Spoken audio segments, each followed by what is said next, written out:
All right, folks, back to our Roland Mark Unfiltered video in just one moment. All right, folks, many of them forced us trying to take our health seriously in 2019. Folks want to get healthy, folks want to get well, folks want to feel a lot better and lose some weight. Well, one of the ways to do that is working with one of our partners, the folks at D Herbs.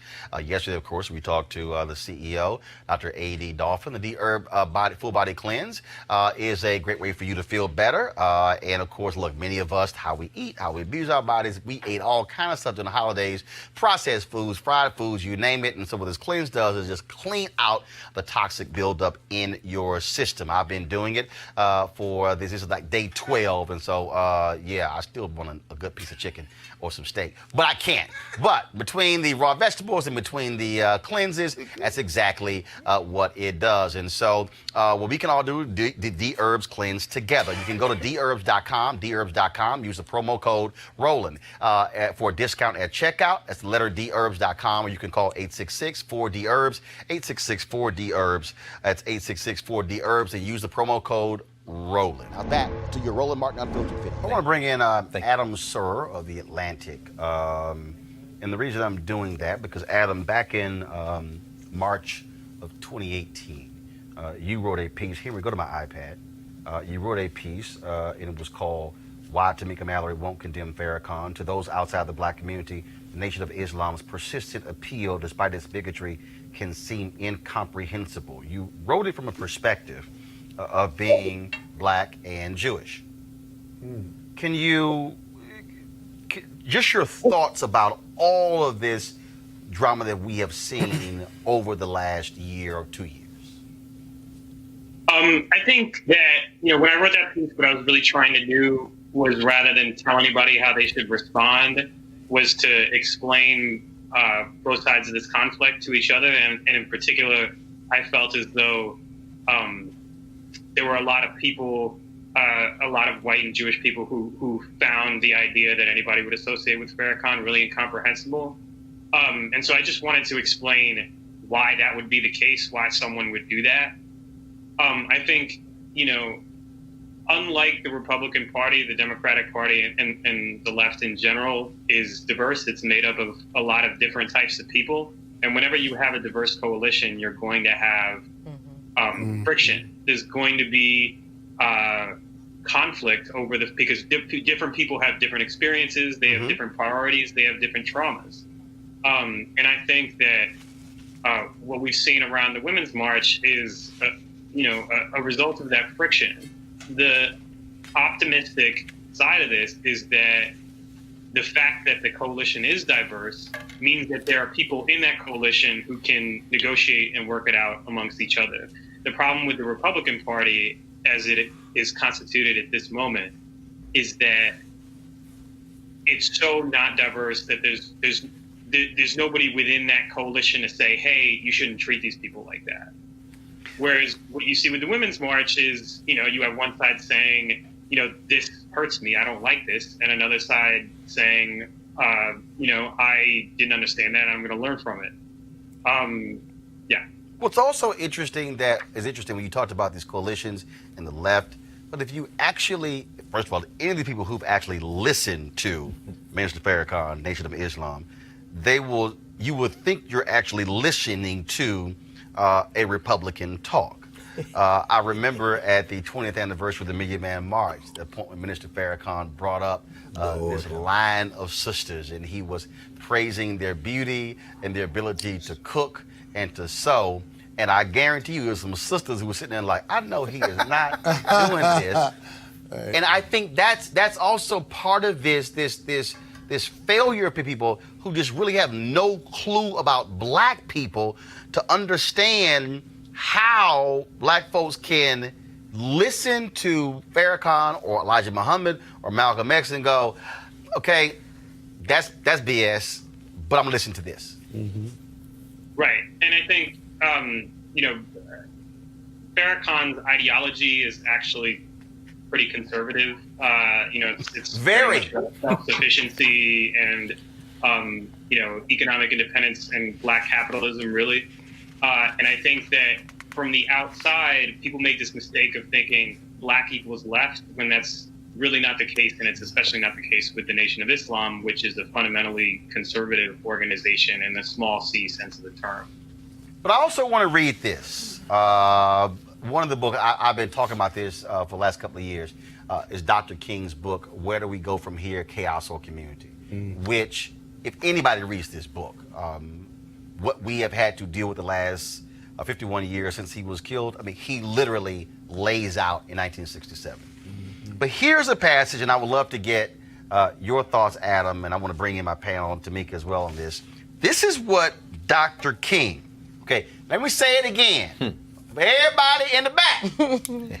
This is what the Reverend Dr. Martin Luther King Jr. wrote in 1967 when this book was published. He said, quote, "While I strongly disagree with their separatist black supremacy philosophy, I have nothing but admiration for what our Muslim brothers have done to rehabilitate ex-convicts, dope addicts, and men and women who, through despair and self-hatred, have sunk to moral degeneracy. This must be attempted on a much larger scale and without the negative overtones that accompany black Muslimism." That was MLK. Yeah, I mean, he laid it out pretty clearly. And I think, my perspective on this is I don't begrudge anyone who feels like they can't trust the Women's March now because of their association with Farrakhan, but I also don't begrudge people who feel like this is a conflict that can be resolved and choose to continue to work with the Women's March. To me, it's a matter of conscience. It's up to each individual person. I'm going to bring in the panel here. Tamika, I want to start with you. Reading that quote, first of all, when I was reading the book, I was like, damn! But reading that quote, and then when you think about the fact when Malcolm X privately met with Coretta Scott King, when Dr. King was in jail in Birmingham, when Malcolm X, despite all the things he was saying publicly, we learned through Ruby Dee and Ossie Davis, went to their hotel room on August 28th, 1963, and said, "Let Dr. King know if he needs my help. This is on the day of the March on Washington for Jobs and Freedom. I'm there for him." And this, to me, is the perfect example of what I think non-black people have no clue about black folks, where they have no understanding how a million black men can show up for the Million Man March, and an overwhelming number were Christian. And then they were like, okay, I don't understand. What are y'all doing? Why are y'all showing up here? They didn't understand why there were black gay men who were showing up to the Million Man March. Like, what are you doing? And because they have no clue about black people. Yeah. I mean, so you say they don't have a clue, and there are many who don't even care. And I think that is another issue. They're not even concerned. That's right. And, again, I want to make sure that I state very clearly that I stand against anti-Semitism. I stand against homophobia. I stand against bigotry and oppression of all people. All people. However, I also stand in my black skin. And so I have to be able to deal with the complexities of all the communities all the people I have to work with within my community. And there are a lot of different people who have a lot of different ideas, who have a lot of different positions, who make up all that we need in order to just be able to get by. Forget about becoming like, Barack Obama out here. I'm talking about just being able to get a slice of bread. Right. There's a lot of steps to that. Right. So I'm not going to allow people to tie me or link me to this in a way that erases my work, who I am, that for 20 years of my life I have organized under the King tradition, actually. And that tradition says that we focus on fighting systems of oppression and not people that we don't necessarily agree with on particular positions. That is not the goal. There is no way for us to use condemnation and denunciation and then think we somehow going to be able to come back to the table and work together on trying to figure out these incredibly difficult issues around our children. And the other thing I want to say, because they'll run the clip and say I said that people are killing people and whatever. The question here today was whether or not my sister has called for violence against anyone. And what I'm saying is her position is that people who are put in certain positions may do things that she does not necessarily agree with. Let's figure out how to make that end. Greg? Well, I mean, brother, when we looking at the McDonald's clip last week, I think about the fact that, Claude McKay wrote a poem, said, "We must die, let us nobly die." You just gonna let somebody punch you in the face? I mean, at the end of the day, I couldn't have put it any better than Tamika Mallory just put it, and you just put it, sister. I'm against all forms of oppression. I'm against anyone being oppressed. And I am in that position in my black skin. So I'm saying I'm against anybody who harms any African who's in harm's way, any human being in harm's way. But when you think about that in the context of our struggle, you also said it brilliantly. There are some people who just don't care what black people think. Right. Any argument we would have here, they're looking at all of us in the same way. And when I think about the fact that the Nation of Islam, I mean, I knew Khalid Muhammad, and Jesse Jackson. You go all the way across the road. You can go Barbara Reynolds. You can talk about anybody in our community. We are not a monolith, but one thing we all agree on, we're all in danger. Yeah. And so anybody who wants to condemn you, who has never done anything for us, mute. I don't want to hear it. The other thing is, let's be honest, there's on a number of subjects when it comes to black people, there is fear and ignorance out here if you don't look like me.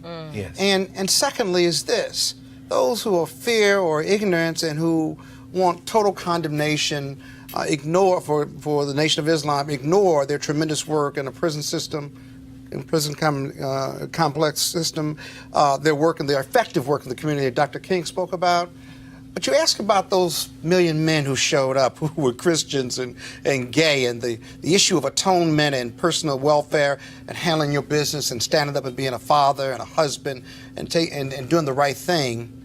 That day, and on many days, most people don't know that Louis Farrakhan doesn't preach from the Quran alone. No. He preaches from the Torah, and he preaches from the Bible and the Quran. Well, in fact, if you actually read the books of Muhammad Ali, even though that was totally ignored at his funeral, that was also part of when he came in, where they were taught they had to actually read both. Same with Malcolm X, with the Torah and the Bible. I want to get CJ So I think that's an important point for us to remember. I want to get CJ in here with a comment on that, and then I got to ask one more question, and Adam, I want you to respond to this, and Tamika. CJ, go ahead with your comment.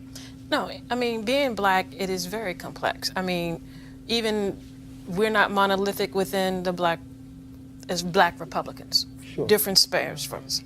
What I hope when you talk about the Women's March coming up, that you take a step back and have a dialogue with us. Who's us? Us who? Black Republicans. I got this guy. And figure out, what things that we're doing to benefit the community. Because it can't just be, if you said there's a whole lot of us, if you're not inviting us to have a conversation. I mean, there's the First Step Act that we've done, and you talk about the work that Farrakhan has done in reform prisons. And there were actually women who worked on that who've been to the Women's March. So I'm just trying to understand when you say you want, okay, hold on. When you say you want them to invite you, you know it's open to anybody. So what do you mean by invite us? I want her to invite us and have us come in and sit down and have a closed-door conversation. To have a conversation to begin. This is the first time I've met this young lady. Have you previously asked anybody in the Women's March for that This is the first time I've had. Okay, got it. Go ahead. All right, go ahead. So am I going to respond to that? So first of all, just to be